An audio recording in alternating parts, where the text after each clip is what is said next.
Hey everyone, Joe here. Well, a lot of people have really enjoyed my latest tutorial, updated version of the OBS Studio tutorial on how to get your microphone audio and stuff sounding really, really good. Now, I appreciate everybody's nice, kind comments on that, but this is kind of a follow-up video to it to show y'all what I actually do with the videos and the audio once I bring it over to Resolve to edit my tutorials and stuff with. So there are a few more things that I do to the audio and stuff once I bring it into DaVinci Resolve, but they're paid plugins. But I thought I'd show y'all what I actually do to get the nice, clean audio that you're hearing now from everything. So yeah, the OBS Studio tutorial, absolutely solid for somebody streaming, wants natural voicing stuff. But once you start doing tutorials and stuff, you got to tighten that voice level down a whole lot tighter to make your voice sound more naturally smooth throughout the entire video and not ducking or breaking up as much. So, like I said, this is basically the follow-up video of the OBS tutorial for those who want to use OBS to record the desktop stuff to make tutorials and bring all that footage over into DaVinci Resolve. So, let's hop over into DaVinci Resolve. Okay, everybody. So I have DaVinci Resolve Fairlight opened up here and kind of want to talk to y'all about how I edit my audio and kind of why, without actually going in and actually editing audio on this particular video. Currently, the audio you see pulled up here is actually from one of my latest videos that hasn't went live yet. Let me expand these out so you can see. The audio one up here, that is my microphone vocals and stuff, what coming directly out of OBS. Hasn't been changed. Nothing is right here in this track. However, there are some paid plugins that I use to improve it because, like I said, your tutorials and videos and stuff, your audio needs to stand a little bit more, firm, a little bit more, constant throughout the start and the end of the video without any ducks and peaks and stuff. Now, audio 2 here is my background music track, and I'm going to show you how I actually got that ducked, because I like to bring my background music down to about negative 21 dB. Then when I'm speaking, have my compressor compress it down using sidechain compression to get that down to around negative 30 dB. That way you can hear it in the background when I'm speaking just ever slightly. And when I stop speaking, it comes up just a little bit so you can still hear it, but not to be jumping up in your face. So, all right. It's important to note that currently, when I actually try to produce this, I'm trying to hit negative 14 LUFS, but keep in mind, dB and LUFS are not the same. LUFS are harder to explain. They're kind of more of the overall energy of the audio. I know some sound engineers are going to comment below. If you can think of a better way to explain this down in the comments, do. But I'm still hitting a negative 3 dB. But like I said, overall better for negative 14 LUFS, because if you try to push that in YouTube up higher, especially if you push it really high, like negative 9, YouTube will penalize your audio and they'll basically kill it, and you'll come in, bring up your video and wonder why your sound levels are really low. So you got to watch that. All right. First thing I like to do to my audio is, first thing we need to do is just duck the music. Like I said, the music I like to keep around negative 21 dB because that's the way I got my music stuff set up. So what I do is I actually bring up the compressor here and bring this up. And this is the dynamics for the music track. Now, I have this set up as sidechain compression. Basically, it ducks the audio when I speak. The compressor right here, I have like on the threshold of negative 25, ratio 1.5 to 1. Like I said, very minor. 50 on the knee and 0 on the mix, obviously. The attack I got pretty slow. And the reason I want this slow is because I don't want it to be too immediate when it comes in. When I start to speak, I want it to slowly come in. And 100 milliseconds is still extremely fast. So, but it's slow as I can get it on here. If I could get it slower, I would. I'd like to have a lot more, like 200 milliseconds. That's like 1/5 of a second or even 1/4 of a second. But 100 is currently the slowest it can go. All right. Then I have a hold of 244. I'll have to keep that around 250, but YouTube has, not YouTube, but DaVinci Resolve likes to change my numbers for some odd reason. So that's the hold it after you started speaking. And that way, when you stop, it'll sit there for a quarter second longer before it starts going to the release. All right. The release, I got around 1.5 seconds. You see, it says 1456 milliseconds here. I keep putting in 1500. It keeps changing it. Don't know why. All right. Now, for it to listen here on the side chain, you got nose on, and the audio is set to audio 1 as the track that just audio signals coming in that controls the compressor. That way, when I'm talking and stuff, it'll let me just kind of play the audio here, some part of the audio here, and you can see how it's actually ducking. See the gain reduction coming on. Now, I've got sound muted in the background so we can talk and you don't hear me also talking in the background. But you can see this pushes it down, and you can see on the levels here, output, and the more I speak, it pushes it down to around -30. You know, it can go up, like I said, a little bit higher, but when I'm speaking, it normally gets down to around -30 dB. So that's where I want it to come in, and that sounds very natural, and it's very pleasant in the background. All right, enough about the ducking and stuff. You probably more or less here for the actually how I do my audio for my vocals. All right, I love this new tool that come out in DaVinci Resolve 20, the AI Dialogue Leveler. And you can see here, well, it's actually been adjusting the audio on my tracks and stuff. It kind of shows you like a little screen here of it going. The way I got mine set up is more lift for low levels, reduce loud dialogue, which I really want to do. If I yell or something on there or get too excited, I want it to reduce it. And I want to lift soft dialogue when I'm actually thinking about something and I unavoidably, accidentally start, speaking softly. I normally do that a lot. And the output gain on it is 3 dB. I don't use any background reduction because I already went through the OBS Studio. You've seen what I've got everything set up. There is no background noise. All right. So that's what I normally have that set up on. Like I said, I really love this new plugin. It really does help a lot because this is something I actually have to use to go in before and actually go on the audio tracks and manually lift and lower when I started speaking too low or too loud. And that can be very time consuming. So this saves me a lot of time. It actually probably saves me close to an hour of editing. So thank you, DaVinci Resolve. All right. Now, the other thing that I have going on here, and I was told recently, you don't need Isotopes RX series. That is spoken by people who have only never used it. So people who own it, tell you need it. And those who don't own it think you don't need it. This is something you just can't edit out.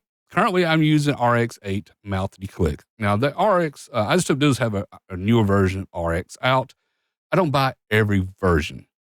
I buy like every 2 or 3 versions because it does what I want it to do, and it's extremely expensive. Now, it does have some other tools and stuff I just currently don't need because the way I have the audio set up in OBS Studio. So, but unfortunately, mouth clicking, since I get a dry mouth when speaking a lot, this is needed. Unfortunately, you can't run this plugin. Well, you can run this plugin OBS. There is a VST2 version. It unfortunately will put a lot of lag on your audio. Alrighty. As you can see, while I'm going to play it here, as you can see, clicks repaired. Almost 7,000 clicks repaired just playing this audio currently. That's how much clicking I got. It's currently adding multiple clicks per second because of all the mouth, the dry saliva and stuff in the back of my mouth, my tongue and everything. I have to keep drinking some juice to keep going here to keep from everything getting too smacky. This plugin removes it all out. Very helpful. I could produce audio without it, but I really don't want to. Sensitivity on the default here is just 4. Frequency of low or high, I just leave set to 0. And the click widening, I leave set to 0. This is the default setting. And I'll let it just roll with that, and it does a wonderful job for me personally. You might have to adjust it for you, but for me, the default setting works. So I don't ever care. And I'm happy it works because I don't want it to keep up with another setting for another plugin. Alrighty. Let me close that. Now, here we are. I just recently did a video, it hasn't went live yet at the time of making this, on the new updated version of TDR Limiter 6. This, in addition to the AI dialogue level, is what really keeps my audio very consistent. And it really does help a lot. So the latest update actually even helps even more. Now let me play this and in the background here, and so you can see the peak levels and stuff going. Now the loudness right here, I should set that a little lower for the Resolve Studio vocal track. It is hitting about -14. Of course, I can set that lower right now if I want to. Just type in 14 and close that back off. Boom. But with me speaking, the luff's not going to come up a lot over time anyway. Of course, you also got the other meter here in the background for the main studio one that shows you the short term.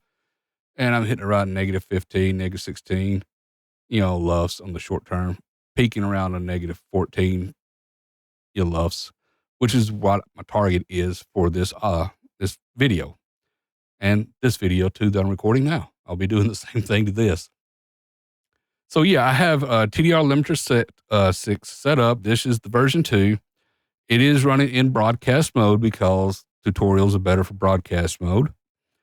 So by threshold I got on this, first I got the drive coming in, will boost it a little bit. You'll have to adjust your drive yourself, but if you use my audio settings and stuff I did in OBS, you'll probably get pretty close to this. Drive plus 6 dB coming in, kind of boost that signal. Then the threshold of -12, I want that to come in. The ratio of 2.5 to 1. And like I said, I got set a broadcast compressor with an attack of 10 milliseconds and a release of 100 milliseconds. Dry mount mix 0. I'm not using any kind of non-compressed audio at all in this. Like I said, in the mode I have set up as broadcast. Then we got the high frequency limiter. I've got that set up with frequency band around 6.5 kilohertz. And when a lot of sibilant stuff or high pitch comes in, you'll notice it kicks it in. It kicks that high and other sibilant sounds that can peak your audio a little bit too high, pushes that down. So it works quite well there. The range I got start to attenuating is around round. It is exactly. It's -7.5 dB. The frequency I'm focusing on is 6.5 kilohertz or higher. And the mode is relative, not absolute. And of course, dry wet mix 0%. Then I got my peak limiter set up. And the peak limiter drive set on that as 0 because drive's already on the compressor, are already coming in. I don't need to alter it any. We're trying to level it out, not screw it up some more. Threshold -6 dB with a focus at 3 dB. Now, I wish they would remove dB on the whole focus thing because that's not exactly true. This actually changes where the actually focused, and I'll bring it over here. Balance the limiter frequency dependency.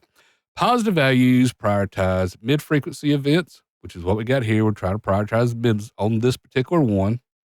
And negative values prioritize low and high frequency. So this particular one, we're focusing on the mids for the peak limiter. Alrighty. Let me turn that off. I just want to read that off there. And we're using Model 2 Mark II, which come out in version 2. Absolutely love this because it's got kind of built-on algorithm where it's not actually using this release and stuff that you normally find on the previous model. And I have it set to 4. The higher numbers here on this makes it more relaxed, and which is better for dialogue. However, if you want the stuff to really crunch down really tight, you want to go down to the negative numbers. Now, like I said, for this particular one, and for broadcast and spoken audio, 4 is actually really good. And you can change it 4, 5, 3, anywhere you want to. Just find what works for you. But if you go out the other direction, you can make your audio sound really crunchy, and that may sound pretty bad to you. I have it set up as multi-band. However, I am not using a brick wall compressor. So yeah, it's set up multi-band, and the dry wet mount is 0. I am not using brick wall whatsoever. It will work. It will absolutely stop the audio in its tracks. But I already have a true peak limiter over here that works pretty good anyway, and I find it gives them a much more natural sound. However, this one does have a 3x look ahead if you want to use it. So you do you. Anyway, this is what I'm running. So, and the drive on this one is 0. However, if you find your drive's not hitting where you want to, you can kind of run this up just a little bit. However, mine's hitting, pretty good, as you can see on my short terms up here. Sometimes it gets a little low, but I really don't want to ever drive it up past 14 very much. If it do, like I said, YouTube will come hunting for me. And the peak output here, -3 dB, so it should start cutting anything and then stop it in its tracks at -3 dB. I notice it doesn't always completely hit it. I've noticed like some of the peak meters and stuff, if I'm pushing this, it will actually show -2.9 up on the meters and stuff here, loudness. And the control room here is saying -2.5. It's kind of hard to tell who exactly right here, because I can put another one on DaVinci Resolve's meters in here and it says something else. So it is what it is. But overall, LUFS is what I'm targeting anyway. But this is how I got all my audio set up. That's it. I don't have anything else. There's nothing else in my dynamics. You can see it's turned on, but it's not doing a darn thing. There's nothing else. And it's all just going straight to bus 0 as my master bus. And that's it. So everybody, that is my DaVinci Resolve audio setup. That's all I use to actually process my audio after I pull it out of OBS and pull it over in DaVinci Resolve to edit video and stuff. So I thought people would be really interested in this, might find it helpful in case they're trying to help improve their audio. And for anybody who says you don't need RX, Isotopes RX, it is absolutely the best recovery software, hands down. There's nothing in DaVinci Resolve that comes as good as, Isotopes RX8 does. And with the RX altogether, it is extremely expensive. I really wished it wasn't, but it is one of those tools you just gotta have in case something ever goes bad. Like I said, I don't update it all. I'm still running RX8, and I probably will until it stops working. Then I'll update, because currently what it has, everything, all the tools that come with it, works good for me. But this isn't a video about RX8. I'm just trying to get a point across for somebody I was debating with in Discord the other day. So anyway, this is how I process my audio in DaVinci Resolve. I hope you found it helpful. Now, if you like this video, give me a thumbs up. Thumbs up is always highly appreciated. And I'm trying to grow this channel and the community around it. So if you like to join my Discord and talk to me and hang out with everybody else in the community, links for it's down in the description below. Also, I have a Patreon, and if you're interested in anything like that, as well as some of the products and stuff that I use, like this microphone and all the other wonderful items that I use to make videos, and you're curious about them, I got a link down in the description below as well. So that's it, everyone. Hope you liked the video. Hope to see y'all in the next one.